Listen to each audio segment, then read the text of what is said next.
Hello guys, most welcome. हम कर रहे हैं कंपनी लॉ और कंपनी लॉ का आज का लेक्चर नंबर सेकंड है।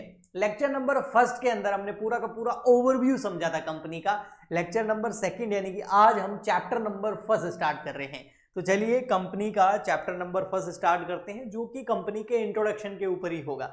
सबसे पहले हमें यह समझना है चैप्टर नंबर फर्स्ट के अंदर कि जो ये कंपनी टर्म है ये कहाँ से ली गई है। तो कंपनी का मतलब क्या होता है, तो ये एक लैटिन वर्ड है। कम और पनीज इन दोनों से बना हुआ है। कम का मतलब यहाँ पर साथ में आके टुगेदर मिलकर के काम करना होता है, और कम तो हो गया टुगेदर, और पनीज का मतलब हो गया ब्रेड। अब ब्रेड का मतलब क्या हो गया सर? ब्रेड का मतलब देखो, साथ मिलकर के कुछ काम करो, रोटी कमाओ और फिर उस रोटी के टुकड़े को खा जाओ सब मिलकर के। यानी कि साथ मिलकर के किसी काम को करना है और उससे जो भी प्रॉफिट होगा, उससे जो कुछ मिलेगा वो सब मिलकर के खाएंगे, तो सब मिलकर के बांटेंगे उसको। तो ये हो गया कंपनीज। तो कंपनीज के अंदर ऐसा ही तो होता है, जितने भी शेयर होल्डर्स होते हैं वो अपना पैसा कंपनी में इन्वेस्ट करते हैं और उसके बाद में कंपनी उस जो बिजनेस करती है उससे प्रॉफिट होता है, एसेट्स नेटवर्थ बढ़ती है, कंपनी की एसेट्स बढ़ती है, तो वो सब प्रॉफिट वो सब नेटवर्थ ओवरऑल किसका होता है? शेयर होल्डर्स का होता है, और उनमें आपस में बांट दिया जाता है। ओके जी। अब हम आगे बढ़ते हैं यहां पर मीनिंग ऑफ कंपनीज। अब आपको मैंने पहले भी फर्स्ट लेक्चर में बताया था कि जो हमारा कंपनीज है इंडिया के अंदर, तो वो इस एक्ट पर पूरा का पूरा डिपेंड करता है, कंपनीज एक्ट 2013। यानी कि कंपनी के ऊपर यही एक्ट लगता है, तो इस एक्ट के हिसाब से ही हम चलेंगे। तो ये एक्ट हमको इस कंपनी का मीनिंग देता है। ये एक्ट क्या बोलता है? अकॉर्डिंग टू सेक्शन 2 और sub section 20 of the companies act 2013। तो देखो, अधिकतर क्या होता है, पार्टनरशिप एक्ट और एक आधा एक्ट और छोड़ दो तो बाकी जितने भी एक्ट हैं उन एक्ट के अंदर सेक्शन नंबर 2 बड़ा इंपॉर्टेंट होता है, क्योंकि सेक्शन नंबर 2 में हर एक्ट की डेफिनेशंस दे रखी होती है। तो कंपनीज एक्ट 2013 के भी सेक्शन नंबर 2 के अंदर हमको डेफिनेशन दे रखी है कंपनी की, और वो क्या है? Company defined a company, company कौन है? A company incorporated under this act और under any previous company law. तो एग्जाम में अगर कंपनी लॉ की डेफिनेशन पूछे ना तो आपको यही लिखनी है, as per companies act 2013 section number 2 और सब सेक्शन 20। और वो क्या बोलता है कि कंपनी वो है जो company incorporated under this act, जो इस एक्ट के अंदर इनकॉर्पोरेटेड की गई है या किसी और प्रीवियस एक्ट के अंदर इनकॉर्पोरेटेड की गई है।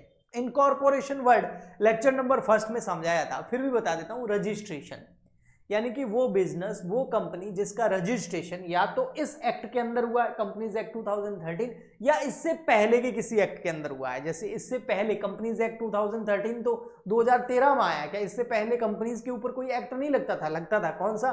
कंपनीज एक्ट 1956, उससे पुराना भी एक एक्ट है, लेकिन हम ये ले लेते हैं। तो 1956 कंपनीज एक्ट जो है उसके अंदर जितनी भी रजिस्टर्ड कंपनी है, इनकॉर्पोरेटेड कंपनी है, वो भी कंपनीज है। और इसके अलावा जो 2013 एक्ट के अंदर जो कंपनीज इनकॉर्पोरेटेड है उनको भी हम कंपनी ही बोलेंगे। तो क्या सर इतना सिंपल डेफिनेशन है? हाँ, लेकिन जब हम इसकी कैरेक्टरिस्टिक्स की ओर जाएंगे तो इसका और एक्सप्लेनेशन हमारे सामने निकल के आएगा। सबसे पहले अब यहां एक्ट की बात चली है तो एक्ट समझ लेते हैं कि एक्ट है क्या। तो देखो, इंडियन कंपनीज एक्ट 2013, इससे पहले इंडियन कंपनीज एक्ट 1956 चलता था। तो 1956 जो है वो एक्ट चलता था और वो 2013 तक चला। 2013 में नया एक्ट आ गया और ये नेक्स्ट फाइनेंशियल ईयर यानी कि 1450 में अप्लाई हो गया, यानी कि 1 अप्रैल 2014 से ये एक्ट इंडिया के अंदर अप्लाई हो गया। यानी कि 1415 से ये एक्ट अप्लाई हो गया, वो वाला एक्ट जो है 1956 वाला बंद कर दिया गया। अब ये जो एक्ट अप्लाई हुआ तो इसके अंदर टोटल 470 सेक्शंस हैं। जैसे एक सेक्शन नंबर 2 हमने पढ़ा था, ऐसे टोटल सेक्शन कितने हैं? 470। और 29 चैप्टर्स भी है इसके अंदर। 29 क्या है? चैप्टर्स है, और 7 शेड्यूल्स हैं। तो कंपनीज एक्ट 2013 के अंदर सेक्शन कितने हैं? 417। चैप्टर्स कितने हैं? 29। एंड शेड्यूल कितने हैं? 7। अब 7 शेड्यूल्स में से भी सबसे इंपॉर्टेंट शेड्यूल जो है वो शेड्यूल नंबर 3 है, क्योंकि उसके अंदर formats of balance sheet and statement of PNL जो है और बैलेंस शीट जो है उनके फॉर्मेट्स दे रखे थे। जब हम कॉर्पोरेट अकाउंटिंग या फाइनेंशियल अकाउंटिंग पढ़ते हैं तो मैं बार बार शेड्यूल नंबर 3 की बात जरूर करता हूं। क्लास 12th के अंदर भी आपको याद होगा, कंपनीज एक्ट 2013 का शेड्यूल नंबर 3 के अंदर फॉर्मेट दे रखे होते हैं स्टेटमेंट ऑफ पीएनएल के और बैलेंस शीट के। तो तो वो एक शेड्यूल था ना, हाँ, ऐसे कैसे टोटल 7 शेड्यूल्स हैं। ओके जी, इट बिकम एप्लीकेबल फ्रॉम, वो तो मैंने आपको बता ही दिया। अच्छा, ये कंपनीज एक्ट 2013 क्यों लेके आए भैया? पहले 1956 तो चल रहा था ना, फिर इसको क्यों लेके आए? देखो 1956 जो चल रहा था वो चल रहा था, अच्छा एक्ट था, लेकिन समय के साथ साथ बिजनेसेस में, टेक्नोलॉजी के अंदर, मार्केट के अंदर, प्रोडक्ट्स के अंदर, मैनेजमेंट के अंदर, है ना, मॉडर्नाइजेशन होता है ना हर चीज का। अब 1956 में जो गाड़ियां चलती थी, क्या अभी भी आप वो चलाओगे? क्या नहीं। तो उस एक्ट में भी बहुत सारी जो चीजें होती हैं उनको एप्लीकेबल करने के लिए, पुरानी चीजों को हटाने के लिए, नई चीजें लाने के लिए, और बहुत सारे किसी भी एक्ट के अंदर लूप होल्स होते हैं, उनका फायदा लोग उठाते हैं, उन लूप होल्स को खत्म करने के लिए और उसको सिंप्लीफाई करने के लिए नया एक्ट लाया जाता है। तो कंपनीज एक्ट 2013 जो लाया गया, उसका क्या ऑब्जेक्टिव थे? सबसे फर्स्ट ऑब्जेक्टिव था to gain high standard corporate governance. Corporate governance कैसी हो? High standard. मैनेजमेंट कैसा हो? High standard. अकाउंटेबिलिटी कैसी हो? High standard. और ट्रांसपेरेंसी कैसी हो? High standard. मतलब पारदर्शिता हो, जैसा कंपनी दिखा रही है वास्तव में अंदर वैसा हो भी, मैनेजमेंट भी अच्छा हो, अकाउंटेबिलिटी भी अच्छी हो, कॉर्पोरेट गवर्नेंस भी अच्छा हो, इसके लिए एक्ट लाया गया। टू टेक स्ट्रिक्ट स्टेप और action toward those company who are involve in the fraudulent activities. ऐसी कंपनी जो फ्रॉड करती है, फ्रॉडलेंट एक्टिविटीज करती है ना, जैसे वो स्कैम हुआ था ना 1992 वाला, अरशद मेहता वाला, उसमें बहुत सारी कंपनी जैसी थी जो स्टॉक मार्केट के अंदर उन बहुत हाई वैल्यू पे थी, लेकिन एक्चुअल में जब उनकी ऑफिस जाके देखा तो ताला लगा हुआ था, कोई फैक्ट्री नहीं थी, पेपर में थी। समझ में आया? ऐसे केसेस भी निकल के आया था। तो ऐसी फ्रॉडलेंट एक्टिविटीज नहीं हो, ऐसा नहीं हो कि कंपनी ओनली पेपर्स में ही है, रियल में कंपनी एग्जिस्ट ही नहीं करती, तो ऐसा नहीं होना चाहिए। तो इन फ्रॉडलेंट एक्टिविटीज करने वाली कंपनी पर स्ट्रिक्ट एक्शन लेने के लिए, स्ट्रिक्ट स्टेप लगाने के लिए कंपनीज एक्ट 2013 लाया गया। Non companies of latest company provision. अच्छा, तो दो हो गए, एक तो स्टैंडर्ड्स हाई करने हैं, हाई स्टैंडर्ड्स, और एक फ्रॉडलेंट एक्टिविटीज जो है उस पे क्या करना है? रोक लगानी है। तो ये दो हो गए। थर्ड क्या था? Identify new policy concept to protect interest of stakeholder. Stakeholder का मतलब यहाँ पर शेयर होल्डर से है। तो फर्स्ट क्या है? हाई स्टैंडर्ड मेंटेन करना। सेकंड क्या था? फ्रॉडलेंट एक्टिविटीज को कम करना, खत्म करना। और थर्ड नंबर क्या करना था? भाई जो स्टेक होल्डर है, जो शेयर होल्डर है, उनके इंटरेस्ट को प्रोटेक्ट करना। देखो कंपनी जो होती है ना, वो अधिकतर पब्लिक कंपनीज की अगर मैं बात करूं तो पब्लिक से जो क्या करती है, फंड रेज करती है, पैसा लेती है और फिर बिजनेस करती है, तो पब्लिक का पैसा होता है, बहुत सारे शेयर होल्डर्स का पैसा होता है, तो वो पैसा डूबना नहीं चाहिए। ये जिम्मेदारी किसकी है? गवर्नमेंट की है, सेंट्रल गवर्नमेंट की है, अथॉरिटीज की है, सेबी जैसे उसमें है, security exchange board of India, उनकी है। तो इस स्टेक होल्डर का जो पैसा वो डूबे नहीं, कोई खा के भाग नहीं जाए, इस इंटरेस्ट को प्रोटेक्ट करने के लिए कंपनीज एक्ट 2013 लाया गया। Next, to set up more than effective institutional structure. जैसे मैंने बोला ना सेबी, तो सेबी जैसे और बहुत सारे इंस्टीट्यूशंस को जो है स्ट्रक्चर करना, उनका उन इंस्टीट्यूशंस को जो है स्थापित करना, एस्टैब्लिश करने के लिए कंपनीज एक्ट 2013 लाया गया। ओके जी, ठीक। तो कंपनीज एक्ट में सेक्शन कितने हैं? 470। शेड्यूल कितने हैं? 7। चैप्टर्स कितने हैं? 29। कब अप्लाई हुआ? 1 अप्रैल 2014 से। क्या ऑब्जेक्टिव है? तो ये रहे ऑब्जेक्टिव। अब हम आगे बढ़ते हैं कंपनीज की कैरेक्टरिस्टिक्स पर, क्योंकि डेफिनेशन तो हमने वैसे भी देख ही ली है। ओके, कंपनी की कैरेक्टरिस्टिक्स को मैं फटाफट कराऊंगा, एक एक लाइन नहीं पढ़ूंगा, उसमें टाइम लग जाएगा। तो कैरेक्टरिस्टिक्स ऑफ कंपनी को मैं समझा देता हूं पॉइंट वाइज, आप उसके अंदर डिटेल में पढ़ के देखोगे तो आपको समझ में आ जाएगा। सबसे फर्स्ट है सेपरेट लीगल एंटिटी। देखो कंपनी जो होती है ना, वो अपने शेयर होल्डर से सेपरेट होती है, क्योंकि कंपनी अपने नाम से सारे एग्रीमेंट करती है, अपने नाम से कॉन्ट्रैक्ट करती है, अपने नाम जहां साइन करने होते हैं वहां सील लगाती है अपने नाम से, और अपने नाम से एसेट परचेज कर सकती है, अपने नाम से एसेट सेल कर सकती है।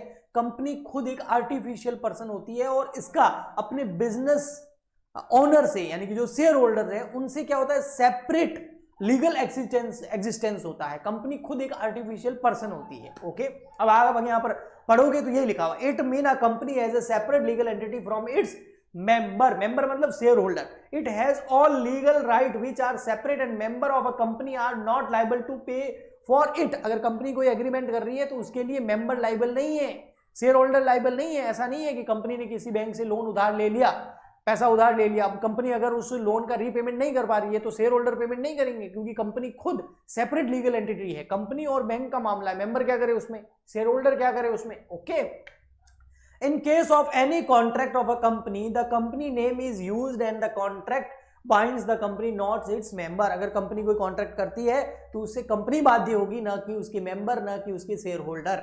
ओके, नेक्स्ट, तो फर्स्ट समझ में आ गया सेपरेट लीगल एंटिटी। सेकंड आता है आपका इनकॉर्पोरेटेड एसोसिएशन। बिल्कुल इसका इनकॉर्पोरेशन किया गया है, पूरी प्रोसेस बताई थी। रजिस्ट्रार आरओसी के पास में जो प्रमोटर्स होते हैं वो कंपनी का इनकॉर्पोरेशन करवाते हैं, फिर कंपनी एक आर्टिफिशियल पर्सन के रूप में जन्म लेती है, यानी कि बाय लॉ कंपनी का क्रिएशन होता है। ओके जी, ठीक। तो वही लिखा, company is a incorporated association of person and it's formed by registration under the various companies act either 2013 और previous। भाई पुराने एक्ट में भी अगर कोई कंपनी रजिस्टर्ड हो चुकी है तो वो भी कंपनी है ना, उसको नए एक्ट के अंदर वापस रजिस्टर्ड थोड़ी होना है। ओके जी। आर्टिफिशियल लीगल पर्सन, बिल्कुल देखो दो तरह के पर्सन होते हैं, एक नेचुरल पर्सन और एक आर्टिफिशियल पर्सन। नेचुरल पर्सन वो होते हैं जिनका जन्म नेचर द्वारा होता है, आर्टिफिशियल पर्सन वो होते हैं जिनका जन्म बाय लॉ होता है, कानून के द्वारा होता है। तो कंपनी का जो बर्थ है, कंपनी का जो एग्जिस्टेंस है वो कंपनीज एक्ट यानी कि लॉ द्वारा है, इसलिए इसको आर्टिफिशियल पर्सन बोला गया है। Company does not exist in physical form. ऐसा थोड़ी है कि ये कंपनी है, ये इसकी बॉडी है, इसके हाथ, ऐसा नहीं होता है ना। नो बॉडी नो सोल, इसके अंदर कोई बॉडी नहीं होती, कोई सोल नहीं होता है, कोई कॉन्शियसनेस नहीं होती है, बस एक्ट के हिसाब से वो एक्ट करती है, कंपनीज एक्ट के हिसाब से।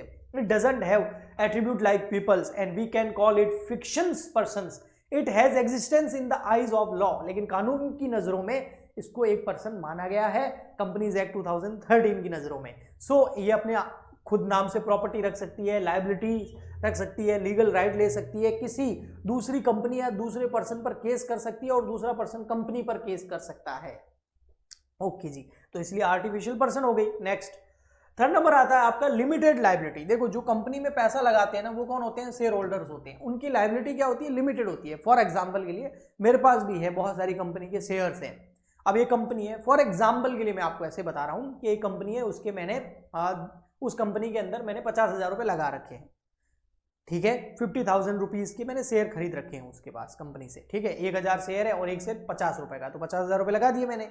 अब मैंने 50,000 रुपए लगा दिए, अब वहां पर वो कंपनी मान लेते डूब जाती है, कोई वहां पर गड़बड़ हो जाती है, मामला खराब हो जाता है, तो अब वहां पर वो जो है कंपनी के पास में बिल्कुल भी लायबिलिटी बढ़ जाती है, एसेट है नहीं, तो कंपनी का वाइंडिंग अप होता है, मतलब कंपनी का समापन हो जाता है, ठीक है। अब कंपनी से बहुत सारे लोग पैसा मांगते हैं लेकिन कंपनी के पास उतना पैसा है नहीं, तो मेरे कितने पैसे डूबेंगे, 50,000 रुपीज वो डूब सकते हैं। इसके अलावा कंपनी मेरे से कोई पैसे मांग नहीं सकती। तो मेरी लायबिलिटी अगर कंपनी डूब जाती है या कंपनी पे कोई लोन हो जाता है तो मेरे कितने पैसे डूबेंगे, मेरी कितनी liability as a shareholder, as a member, only 50,000 rupees जो मैंने उस शेयर्स में लगाए हैं। इसके अलावा कुछ भी हो जाए कंपनी मेरे से आगे पैसा नहीं मांग सकती, तो मेरी लायबिलिटी हो गई लिमिटेड, बस यही है। तो शेयर होल्डर्स जो होते हैं कंपनी के, उनकी लायबिलिटी क्या होती है, शेयर होल्डर्स की लिमिटेड होती है। जितना उन्होंने पैसा लगाया है शेयर्स को खरीदने में, बस वो पैसा जा सकता है, उससे ज्यादा नहीं।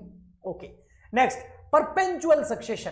परपेंचुअल सक्सेशन ये बहुत इंपॉर्टेंट पॉइंट है बेटा, इसको अच्छे से समझना। देखो कंपनी जो होती है ना, उसमें क्या होता है, मेंबर और शेयर होल्डर आते रहते हैं और जाते रहते हैं, लेकिन कंपनी का परपेंचुअल सक्सेशन बना रहता है, मतलब कंपनी हमेशा एग्जिस्टेंस में रहेगी, मेंबर आएंगे जाएंगे। जैसे एक किराए का घर नहीं होता, उसमें किराएदार आता है, थोड़े टाइम तक किराया पे करता है, फिर निकल जाता है, फिर दूसरा आता है, वैसे वैसे कंपनी के अंदर शेयर होल्डर आएंगे जाएंगे, आएंगे जाएंगे, लेकिन कंपनी बनी रहेगी।